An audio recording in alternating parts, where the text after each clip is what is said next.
Assalamualaikum Zat. Waalaikumsalam. Alhamdulillah Zat, antum sudah sampai di Kota Palu. Insya Allah akan menuju Poso sebentar lagi Zat. Kemudian kita akan melaksanakan bakti sosial pengobatan gratis di beberapa titik. Hmm, bisa sedikit berbagi Zat untuk awal ini sebagai publikasi atau sebagai gambaran awal lah kepada para masyarakat Poso yang ingin berobat di acara ini. Mungkin ada kata-kata dari antum sedikit. Ya, sebelumnya jazakallah khair, barakallahu fikum atas sambutan antum dan teman-teman yang ada di Poso dan sekitarnya. Jazakallah khair. Intinya saya ingin sampaikan bahwa pengobatan ini bukan sekedar pengobatan biasa. Kenapa? Karena hari ini kita lebih peduli untuk mengobati fisik, tapi tidak peduli dengan mengobati jiwa. Padahal inti geraknya fisik itu ada di jiwa. Kalau jiwa kita sehat, insya Allah fisik itu sehat. Tapi kalau jiwa kita sakit, kelihatannya seperti fisik kita sakit, tapi sesungguhnya tidak. Makanya konsep itulah dibangun atas kekuatan iman, bahwa sesungguhnya sehat itu bukan dilihat dari seberapa kuatnya fisik, tapi seberapa kuatnya jiwanya dekat kepada Allah Subhanahu wa Ta'ala. Contoh kecil misalnya, kita bisa bandingkan bagaimana tolak ukur iman itu dilihat dari sejauh mana dia mampu melangkahkan kakinya menuju rumah Allah. Dan di sekitar rumah Allah itu banyak orang yang sehat. Tapi ketika panggilan Allah itu datang, ternyata dia tidak mampu menggerakkan kakinya ke rumah Allah. Sejatinya dia bukan orang sehat, tapi dia orang yang sakit sesungguhnya. Nah, tujuan daripada kesehatan ini adalah bagaimana kita menyehatkan dan memperbaiki jiwa, bukan memperbaiki fisik. Dengan tema yang Masya Allah, tema yang sangat luar biasa adalah sehat dengan bersedekah. Sebenarnya konsep inilah konsep yang sudah dari jauh hari Rasulullah sudah tanamkan, bahwa konsep sedekah itu dia berasal dari 3 huruf yang mungkin nanti kalau kita akan kaji, itu sod, kemudian dal, kemudian qaf. Sodakoh dia sama dengan jujur. Sod, dal, qaf, sidq. Antara sidq, jujur, dengan sedekah itu sebenarnya sesuatu yang satu paket. Artinya kebenaran keimanan seseorang itu tergantung daripada sebagaimana sebesar apa dan sesering mungkin dia melakukan sedekah. Karena ini kejujuran yang utama, ini kejujuran iman. Berarti berbanding lurus berbanding lurus. Jadi kalau kita mengatakan bahwa kita ini adalah orang yang beriman jujur dalam keimanan, ya belum tentu. Karena terbuktinya ketika dia suka bersedekah. Apalagi sedekah yang nanti diagendakan itu adalah sedekah untuk pembangunan masjid. Nah, ini sudah dapat double ini. Ini luar biasa, sudah dapat banyak sekali. Belum lagi nanti dapat manfaat sehatnya, keberkahannya, luar biasa semua pokoknya. Masya Allah.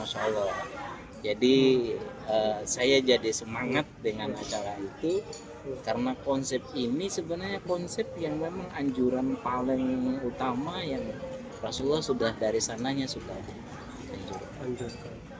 Jangan sampai kita menjadi orang yang diancam dengan memperhatikan fisik, menumpuk harta, tapi tidak mau bersedekahkan.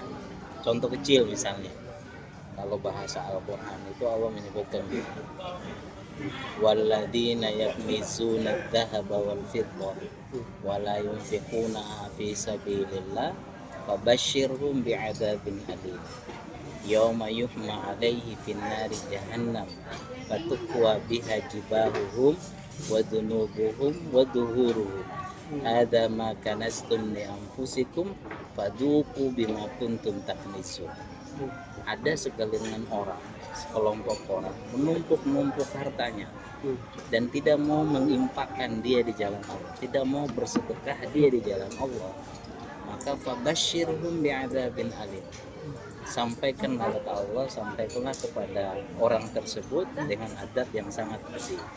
Yauma yuhma alaihi finnari jahannam. Satu ketika nanti di dalam neraka jahannam, harta yang dia simpan itu tadi untuk memperhatikan bagaimana gayanya, bagaimana fisiknya, sampai masuk gym, masuk ini untuk mendapatkan fisik yang bagus, keren, tapi tidak memperhatikan hati. hati. Dan dia selalu menumpuk hartanya untuk sekedar untuk mengeluarkan untuk mendapatkan fisik itu. Yauma yuhma alaihi finnari jahannam. Satu ketika harta yang tadi dia gunakan itu bukan untuk memperbaiki jiwanya, memperbaiki imannya, dan dia tidak mengimpakkan jalan Allah, akan dipanaskan di dalam neraka jahanam. Kemudian harta tersebut dibuat untuk disetrika orang itu. Disetrika wajahnya, disetrika punggungnya, disetrika perutnya. Seraya malaikat yang diperintahkan untuk menyetrika itu, dia mengatakan, hadza ma kanastum li anfusikum.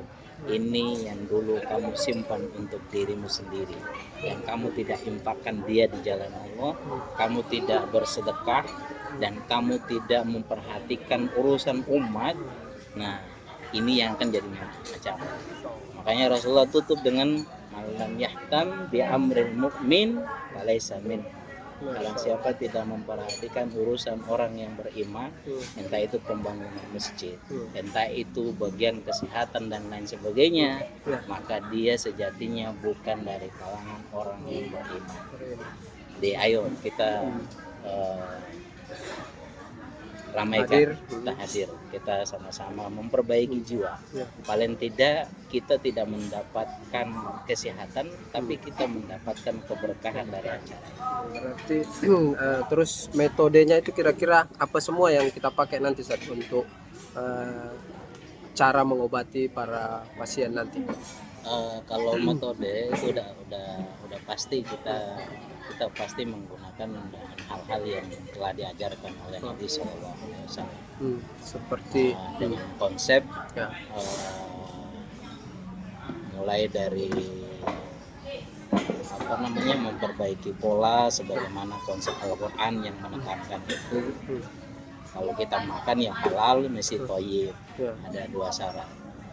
Kemudian dari sisi konsumsi kita yang lain, dari biji, habat, madu dan lain sebagainya, atau sesuatu yang dari alam yang memang benar-benar murni halal, yang tidak melangkahi syariat. Kemudian dalam metode terapinya banyak. Insya Allah tergantung kita butuh apa. Kalau kita butuh dibekam, kita bekam. Kita butuh perbaikan tulang, kita perbaiki tulang. Kalau butuh diruqyah ya kita ruqyah. Pokoknya tergantung keluhan dan kebutuhannya apa. Diagnosa. Insya Allah itu tergantung dia yang dia butuh apa. Jadi bukan datang terus semuanya dibekam, bukan. Tapi sesuai dengan kebutuhan. Orang ini butuh bekam, orang ini butuh akupuntur, orang ini perbaiki tulang, orang ini harus diruqyah, orang ini cukup dengan meningkatkan nutrisi, orang ini dan lain sebagainya.